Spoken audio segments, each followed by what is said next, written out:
What's up? What's up, everybody? It's another rainy day down here in South Kakalaki. Let me get this shit started. Do this shit right. Don't have to do it while I'm driving. Oh, yeah. But, you know, it's funny, like, when I lived in New York, I used to hang out. I worked with a guy that was from North Carolina.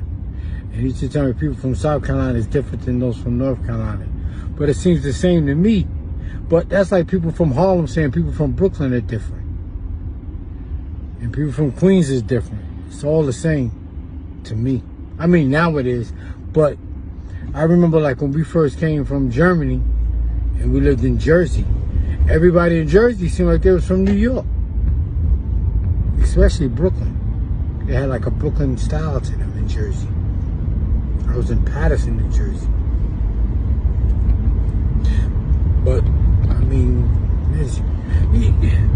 like I be saying, man, you know, like when you watch like shows like the First 48, there's the internet and cable and stuff let you see how everybody live all over the world. Because I remember living in New York, we used to think everybody else was soft. We're like, yo, these niggas are soft. They're from California, they soft. Yeah, okay. but I'm sure people in California say, yeah, let them come here and try that shit. And then like when guys from New York used to go to DC, a lot of guys from New York got left in DC. I mean, the ghetto is the ghetto, man. And cable TV, like I was coming back around to it, like cable TV and the internet to let you see that. The ghetto is the ghetto, man. I don't care where you from. If you black, you've been socially engineered to live in the ghetto. I don't give a fuck what nobody say. Most black people grow up in the ghetto.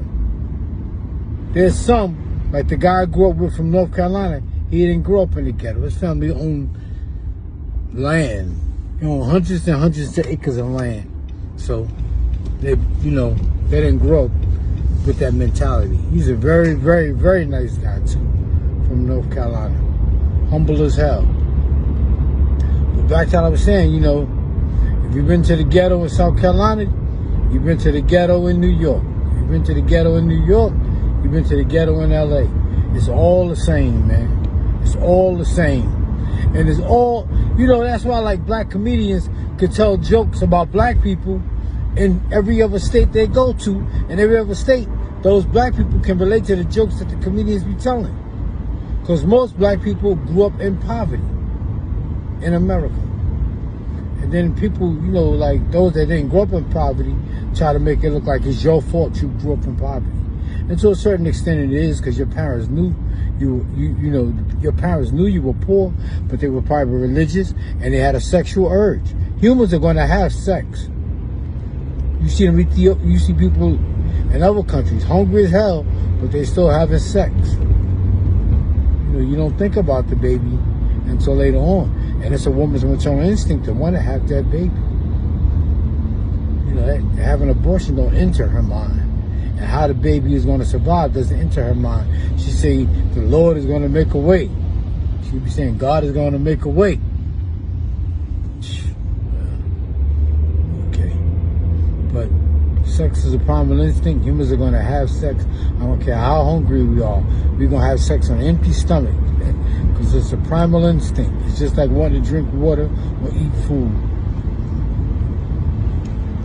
But back to what I was saying, that's how, you know, the ghetto that's how the ghetto perpetuates and continues. Because we humans. And we've been socially engineered to live in that and make everything look like it's your fault. But let me just say one thing. Stop thinking that Europeans everybody, they be talking about welfare, black welfare, and they be trying to diss black people. Everybody that came to America for welfare, for the most part. Black people did not come to America for welfare. We've been socially engineered to be on welfare. But how did Europeans get over here? Who paid for the boat ride to get over here? That's welfare. Where did they get the land from? Welfare. Who taught them how to take care of the land? Welfare. Who gave them the schools, the tools, and they gave them 2 suits? They don't ever mention that. They was given tools, and that's the same thing that Indians were given. The Native Americans were given tools and suit. They knew how to take care of the land, but they was given a suit. And slavery would not have lasted in America so long if it did not have Indians helping them. Indians were some of the biggest slave catchers of black people. And I know they say some blacks were Indians. Yeah, that's true. But like I said, it would not have lasted so long if it did not have Native Americans help. They had help from Native Americans to catch black people because they knew the land. How did slavery last so long? But back to what I was saying. Everybody got some form of reparations except for black people. Everybody got some form of reparations, which is another form of welfare, if you want to call it that. But reparations is not a nicety. It's not something nice. It's something needed. And most black people don't see it because, you know, black people have been taught to think as individuals. So if one is doing good, they feel everybody else should be doing good. But it don't necessarily work like that. It's not a nicety. It's a necessity. But back to what I was saying, everybody got some form of welfare, and then that welfare creates wealth, and that wealth is handed down from parent to child, parent to child, parent to child, parent to child, parent to child. All these people used to these nice homes and shit like that. They didn't work hard for it. The shit was given. It was inherited. Slavery was inherited, and welfare was inherited. They got land. The immigrants came to America and got millions of acres of land. Millions of acres of land. All right, y'all. Let me go. I'll talk to y'all later. Because y'all pissing me off. I'm just joking. Check out my book online. It's called Corner Stores in the Middle of the Block. Agitation Gets the Dirt Out.